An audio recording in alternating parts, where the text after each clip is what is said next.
Good afternoon, everyone, and I say good morning to our panelist who has joined us from the UK. Thank you for making time this afternoon. Welcome to the Ipsos mini webinar. This is our 6th mini webinar, and I'm glad most of you can make it. Today we have a very great topic for you to share, and I'm sure all of you will be interested. The topic itself will be measuring, managing, and improving businesses' performance. Given the time and situation we are in, it looks like the new normal is the normal moving now into the future. With me today, I have exceptional colleagues from the UK and from Malaysia. I will introduce everyone. The two speakers would be Peter Love, our president of Ipsos Retail Performance, all the way in the UK. We have Andy Hart of EMEA Mall and Business Retail. And we have Chris Dan, our country lead for retail performance based in Malaysia, and Abad Ali, our country head for mystery shopping based in Malaysia as well. Some ground rules for this afternoon. If you have any questions, unfortunately you'll be on mute to ensure that the webinar goes very smoothly. But if you have any questions, as usual, please put it in the chat or in the Q&A and we will pick it up later. Alternatively, if you can just raise your hand in the raise hand button, and we can release the queue for you to ask the question personally to the speakers. We will have the Q&A session at the end of the webinar. And we will make sure that if you have any pertinent questions that you want to ask us privately, but by all means, you know how to reach us. We will also send the deck right after the webinar is finished. Without further ado, I will pass you to Peter, who will take you through the first part of the presentation. Over to you, Peter. Thank you. Good afternoon to everybody. Good morning from the UK. So I think the new norm is absolutely a true statement. The world has changed. So what we're going to do today is we're going to talk a little bit about retail performance, how it helps clients in terms of measuring, managing and improving their business performance, but also talk about some of the new tools that we put in place for clients and how we're helping to address some of the issues that we're seeing here.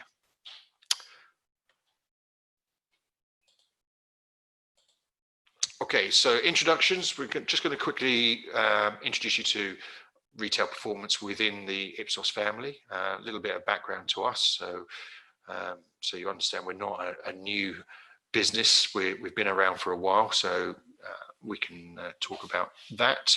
How we've been helping our clients for over 30 years, a clue there, how long we've been around. Automatic counting, we're going to talk about the process of counting people into retail, what we do for our clients and how that might be useful. Then we're going to talk about social distancing occupancy solution, something that we've adapted from our previous solution that we had for occupancy, and how that's being utilized.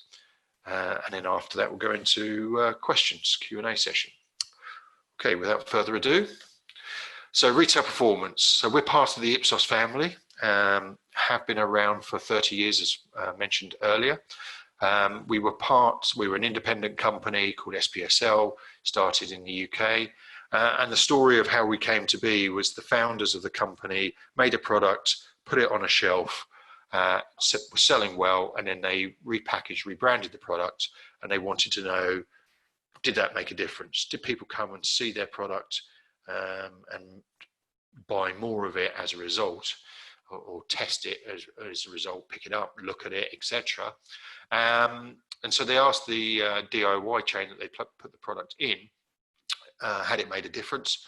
And they said, well, we've no idea. We actually don't know how many people even come in the store, let alone the ability to analyze down to an individual product level. At that point, the founders then went away as technologists. They had a look and an investigation into the idea of counting people into stores. And that's how we came to be 30 years ago. The business was bought by Sinovate in 2007. And then in 2011, Sinovate was acquired by Ipsos. And so we joined the Ipsos family. But life hasn't stood still for us. We continually look at our solutions, and each of those orange circles on there represents some of our product developments, some key product developments that we've put out there. So from behavioral studies at Shopper Engage, a unique counting solution for kiosks in North America. So we're the only people doing that in the world. We've done occupancy counting, which we'll come to later on here in 2016 for the top of a skyscraper. So a very iconic building we were asked to build that for. So that's something we've established as a solution. We've done full tracking in stores, very expensive for a particular grocery chain in the UK, where we tracked every single shopper, every single journey. We've put counting into a QSR, so we're measuring the average wait time in a queue and helping them to set the cooking of the burgers. We've actually also installed in an airport and developed a solution for an airport where we measure the spots for taking your laptop out, so we can increase productivity and throughput into an airport security area. We're also the founders with KPMG in the UK for the Retail Think Tank. That's a not-for-profit organisation. If you're interested in UK retail, if you Google retailthinktank.co.uk, you can sign up there and you'll get regular quarterly reports from the great and the good in retail, and there's an annual report which gives you the health of retail. So it's a useful resource if you're interested in UK retail. We also have a client forum, so we run a client forum with our clients, not surprisingly, and we typically do that once every 6 months up until obviously the current situation. And part of that is they drive our solution development. They tell us what they want. We actually leave the room and let them discuss us and then tell us what to start, what to stop, and what to continue doing. So it's quite a useful exercise, and that's very well attended. I think the last attendee list was about 30 physically attending. We've acquired some assets of a Wi-Fi tracking company. So a number of the Wi-Fi companies start up and suddenly find it's all a bit difficult. So this one particularly, we bought the assets of that company and took over that business. We've been doing this for over 30 years. And now in the last year, we've joined a group called Channel Performance, which is the combination of retail performance, mystery shopping, and store audits. RCI is the name, but that's store audits. That's a quick background.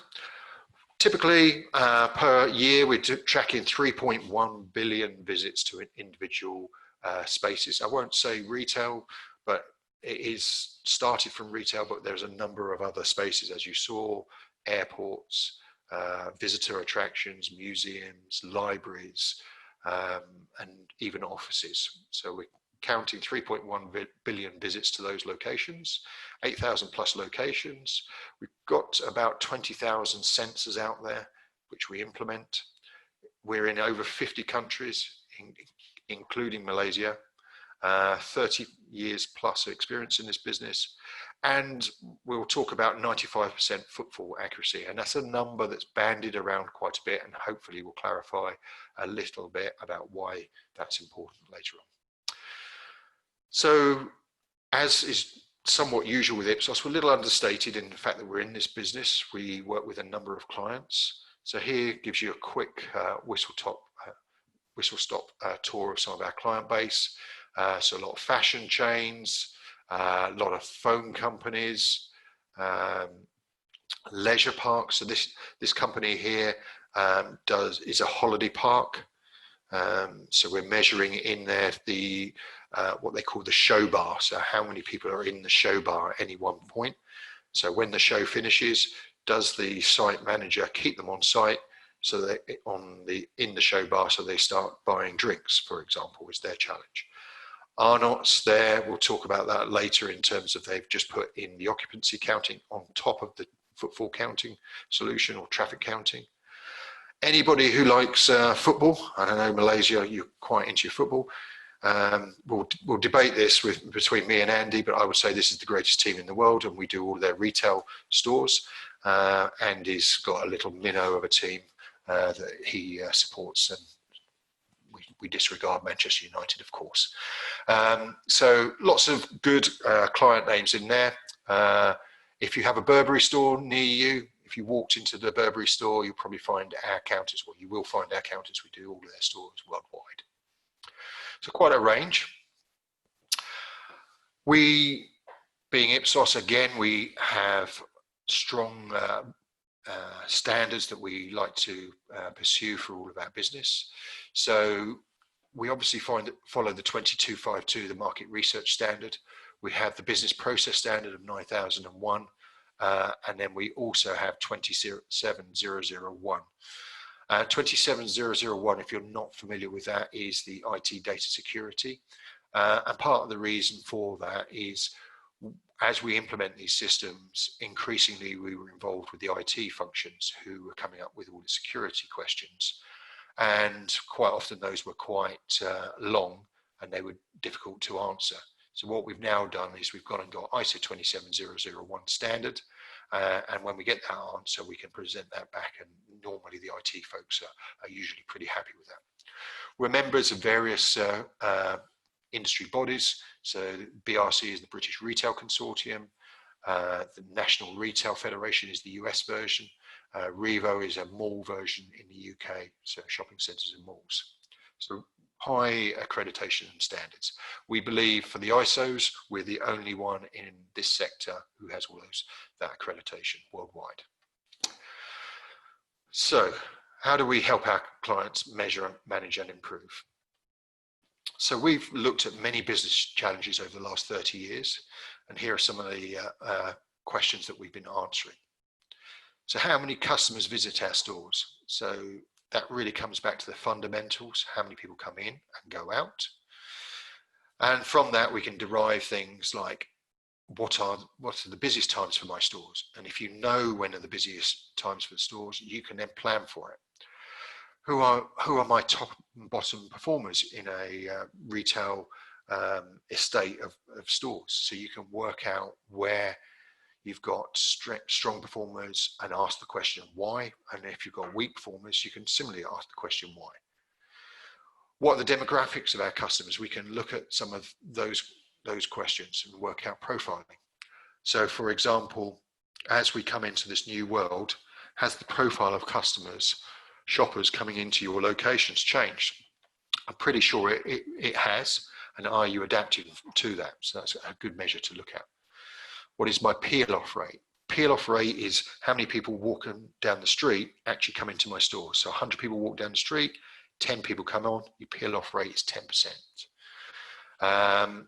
What is the average conversion rate, and how can I benchmark this company-wide? So what is the norm? Where do customers go in the store, and how long are they spending in that location? So dwell time. Is my marketing working? So if I put a marketing program in place, does it drive people into that location? So there are many questions on this list that we can help with. And so this is the area that we focus on. Ipsos Retail Performance has many solutions that we've developed over time. So we started from that very first question, which is how many people are coming into my location? And we developed the solution, we call it Shopper Count in the top left here. And we've continued to add to that. But we've had other questions. So people said to us, okay, we now know 100 people came in our store at 10 o'clock, but what did they do? Where did they go? Can you tell us a bit more? And so what we've done is we've developed other solutions. So shopper profile, I talk about the ability to measure faces and understand, is it mostly males? Is it mostly males of a certain age group, or mostly females of a certain age group? And how do we then learn from that and adapt for that? Shopper Engage, and we have Shopper Engage Lite as solutions. These are behavioral studies.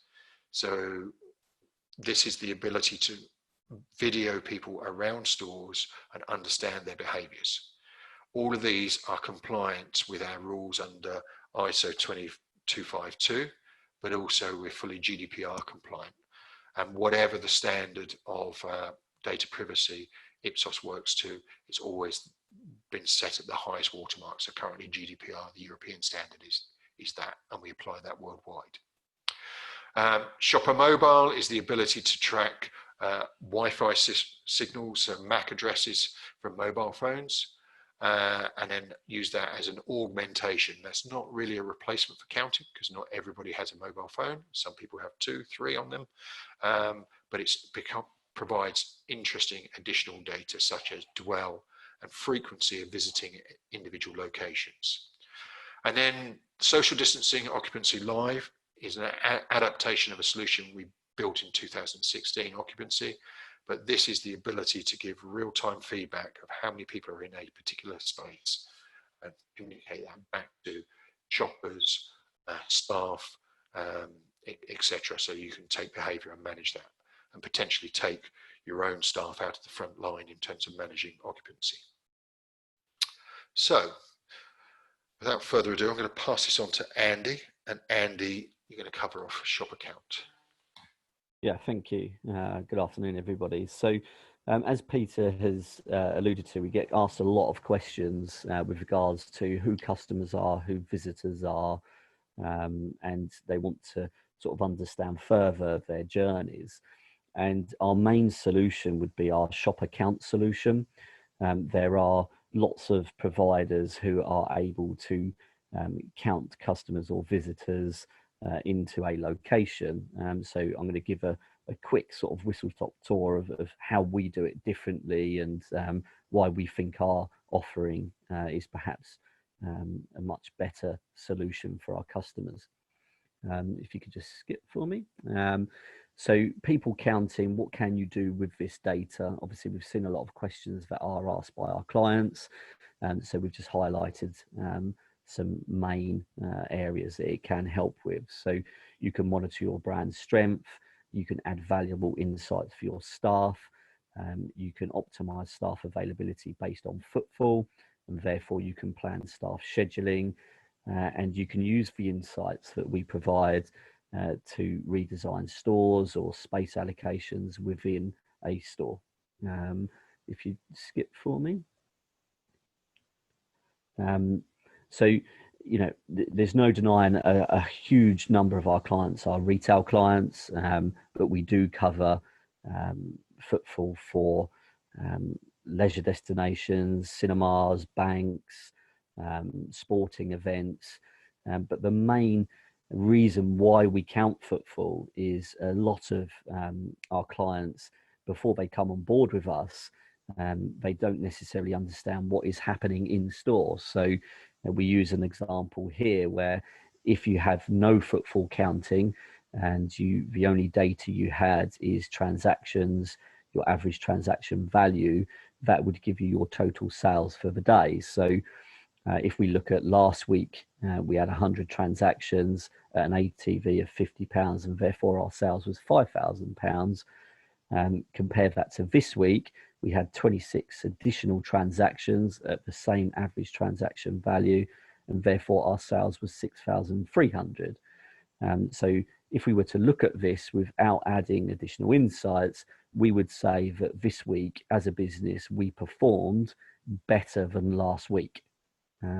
Now, if we add in footfall to the equation and conversion, what you'll actually see is a completely different story. So last week, we had a footfall of 1,000 people and our conversion rate was 10%.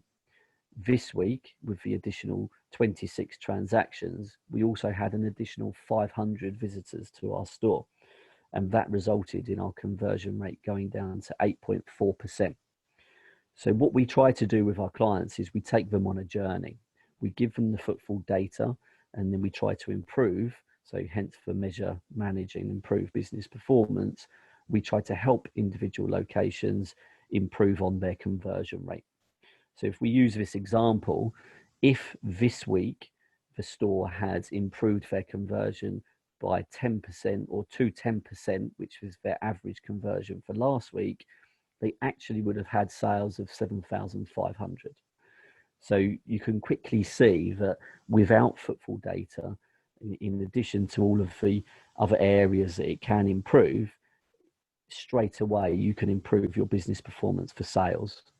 So we always say to our clients, what is 1% conversion increase mean to your business? If all of your estate can improve by 1% as a value, what would that mean to your business? So you can quickly see why counting footfall is important. And footfall and conversion play a huge part into the story of your retail estate or visitor estate. And lots of things can affect things like your footfall and conversion. So for instance, your footfall is affected by marketing, whether that be online or the brands you have, or advertising, promotions, or visual displays within a store. So if you have visual displays in your windows, for instance, does that drive more footfall? The location of your estate plays a huge part into footfall as well. So is your catchment size within that location driving the footfall into store? And importantly, your ATV and your conversion rate. What can we do to help you improve in your conversion? So is the merchandise that you have or the customer service, is that affecting your conversion? And one thing we've done for one of our clients, Watches of Switzerland, is we've been counting footfall and publishing conversion for them for a number of years. And we did a project last year where we actually went and did some mystery shopping for them as well. And then what we actually then did is we directly linked your mystery shopping score to your conversion. And there was a direct link that if someone's shopping experience was a negative experience, it impacted their conversion a considerable amount. So one thing we have here, as Peter touched on, is our processes. And we're very process driven in a sense that we can deliver an exceptional service for our clients. I mentioned the journey that we take our clients on. One thing we're proud of here is that we don't just install technology and expect our clients to understand what is happening. We want to take you on the journey, and as part of that, we have an exceptional process to ensure that right from initial survey through to account management, the service you receive is good. If you can skip. So how do we count customers? We don't manufacture our own technology like we did 30 years ago. We will use the best in market, and that enables us to pretty much install in any location. We're not limited to the type of entrances that we can count in. So the examples here, we have a video sensor, we use thermal sensors, we've used beam technology before, and at the bottom of the screen you'll see a view of the sensor and you'll see count lines. So as a customer or a visitor enters this location, as long as they're in the view of that sensor, they will be counted in and they will be counted out. And then we have a strict validation process to ensure that we meet our guarantee of 95% for the lifetime of the solution. The technology that we use can use time of flight technology or video or thermal. And again, this allows us to install in multiple locations, whether that be inside, outside, at 2 meters high or 14 meters high. We have a technology that suits. And skip again, please. So here are two examples of the technologies. So time of flight imaging manufactured by Irises. And on the right, we have a vision sensing system manufactured by Brickstream. And the reason we use multiple technologies, again, as well as location and environment, is it depends on our client's questions that they're trying to answer. If a client wants to understand who their customers are, but excludes staff counting, then we have a solution for you. The sensor on the left is enabled to exclude staff immediately, and the one on the right with further developments will be able to exclude staff soon as well. So you can see that we can adapt to clients' requirements with regards to which technology we use. The technology we use is all non-proprietary as well, which is quite a bold statement by us, but if we don't deliver the service we promise, then you're not locked in with us, which our clients really like our honesty with that. How do we get the data? So accuracy is vital when it comes to delivering data to our clients. So once we've installed our technology, we audit the sensors to enable them to count accurately. And then as that data is pulled back, it goes through a very, very strict validation process. Our customer service and validation team work 24/7, 365, and they're constantly checking the data. It is a two-stage validation process. The first stage is automatic. So we will count your footfall for the previous day or in near real time.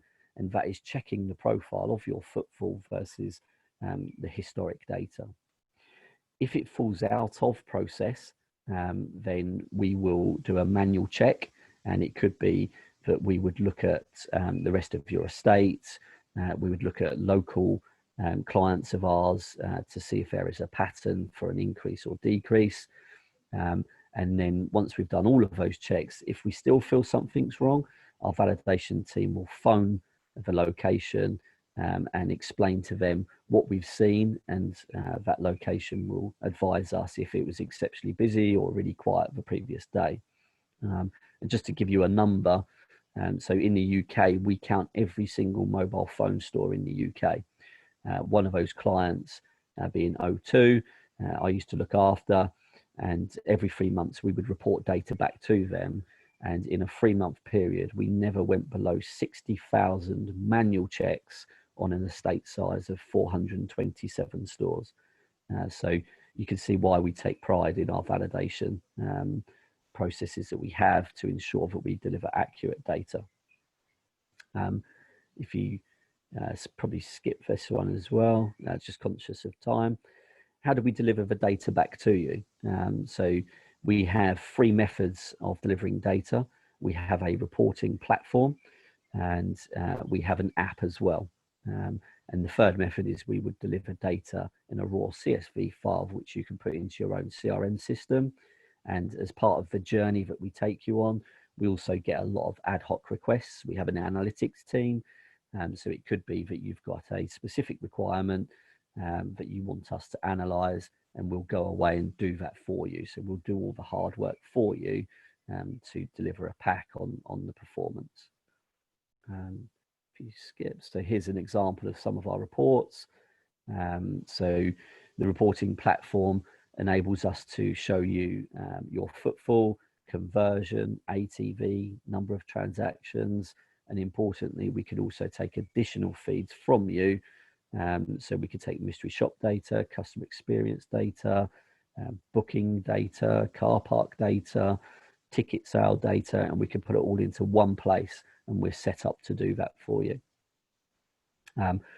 We have an app, so we try to cater for everybody's ability and needs. And the app was a direct development on the back of our client forum. So we asked our clients what they required, and they asked us for an app. So we went away and developed it, and we see on average a 60% increase in engagement with the data once we released this app to our clients. And then account management. We stay in contact with our clients. As I said, we don't want to just install and expect you to use the data. Every single one of our clients will get a designated account manager in the UK, and also in the country, a local account manager in the country they are based. They also get a designated project manager for rollouts and installations. And we also offer an effective training program. And we also have a 24/7, 365 customer service. Just a quote from one of our clients here, who's a telco in the UK. So knowing their predicted hourly footfall, so we can predict footfall for our clients. It transformed their scheduling, and now able to match sales teams to customers to really optimize conversion. And again, just the journey that we take people on. So we're going to quickly touch on the social distancing. Peter's going to go through the social distancing Thanks, Andy. Now, Thanks, Andy. just given the current situation we all find ourselves in.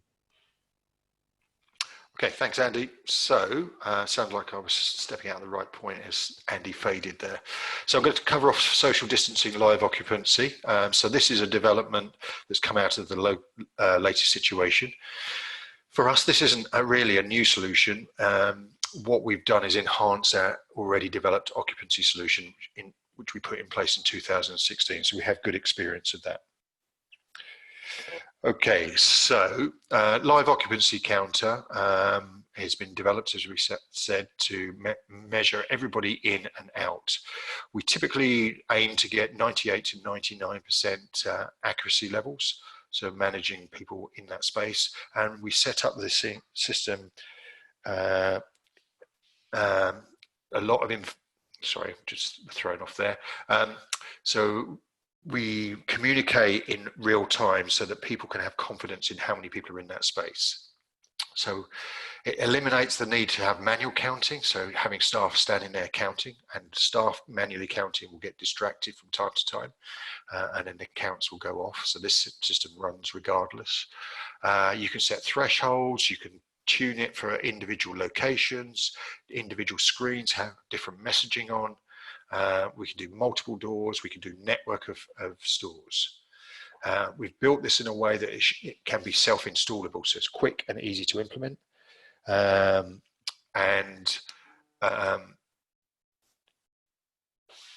You can roll this out relatively quickly. We can also allow you to manage multiple locations together. So how the technology works, very similar to what you've seen from Andy for shop account. What we do is put the devices in. If you already have this kind of technology in, we can actually add this to the existing technology, even if it's another provider. So this is an addition to an existing implementation. So for example, a client, we have Arnott's in Dublin, which is a department store. We already have these sensors here, and these sensors here are already implemented. So what we've done is we've added this capability on top of that. So very flexible and actually very cost-effective solution. The options range from having a simple front of house display, and I'll show you examples of that. We can even control the doors, opening and closing doors if they're automated doors. We don't make a manual door automated, but if the door is automated, we can control it. And we can even lock that door.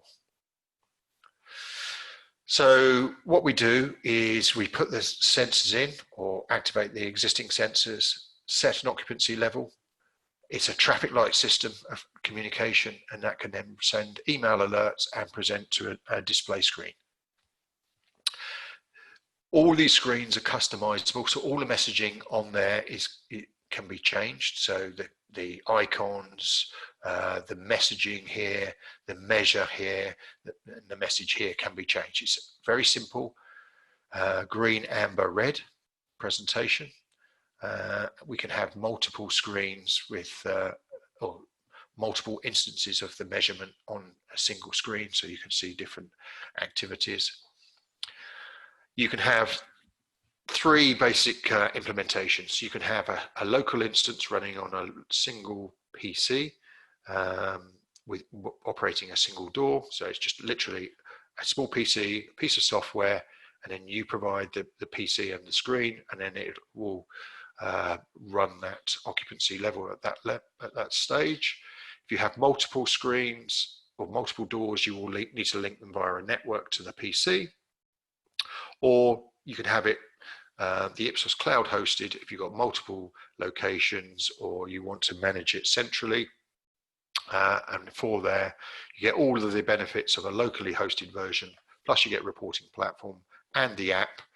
You get us monitoring and checking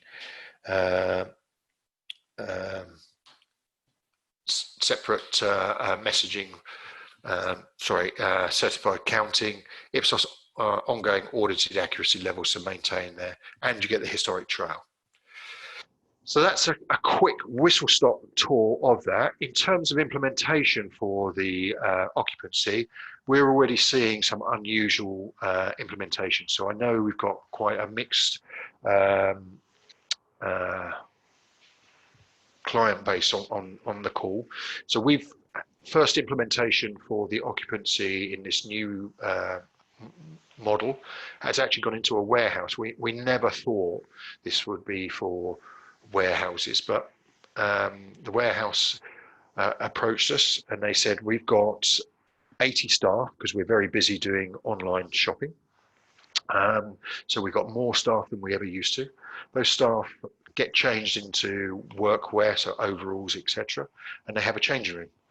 They need to limit the number of people in that changing room to 5, and they were struggling to do it manually. So they asked us to come in and do that, and we're putting this counting solution on their changing rooms. They've now asked us to talk to their head office, so we're talking about putting it in their head office. We had a question came in, I think the day before yesterday, where Andy was involved in a conversation with local government council, so a local regional government offices, and they have toilets, and they limited the occupancy to 1 in those toilets, and somebody goes in and they set a flag that says this is engaged, and when they come out they have to set it to vacant in the equivalent. Of course that works until somebody forgets to set the flag back to vacant, and then you have a queue of people waiting to get into that space. So we're looking at it for our own offices as well. So we'll put it on our kitchens. So do I want to go for a cup of coffee and step away from my desk? Well, if I check on the app to see if the kitchen is free, I go. If it's not, I stay and carry on working. And similarly for washrooms. So there's lots of instances we're starting to see that is taking this occupancy count in this current environment into any shared space. So that could be banking halls, it could be department stores, it could be down to the washroom level. We even have cruise liner asking us to put this on the washroom facilities on their ships. So lots and lots of different activities. That's just a whistle-stop tour of retail performance and its activities. Thank you. Sufan, I've just hand it back over to you guys. Thanks, Peter. Thank you, Andy. For lots of fantastic examples, I think, happening across the Ipsos offices in terms of the work that you're doing, which is fantastic. Kindly take note that all the examples that is given are all applicable to your companies in Malaysia. We are able to do it, and Chris Dan and Abad, who's in the call as well, will be happy to assist, as well as myself. I don't see any questions at the moment. Let me just double check. I think it was a very comprehensive presentation. There's a lot to digest, so don't worry about that. We will, as usual, send across the email with the presentation in hand, and I'm sure you have lots of questions to ask.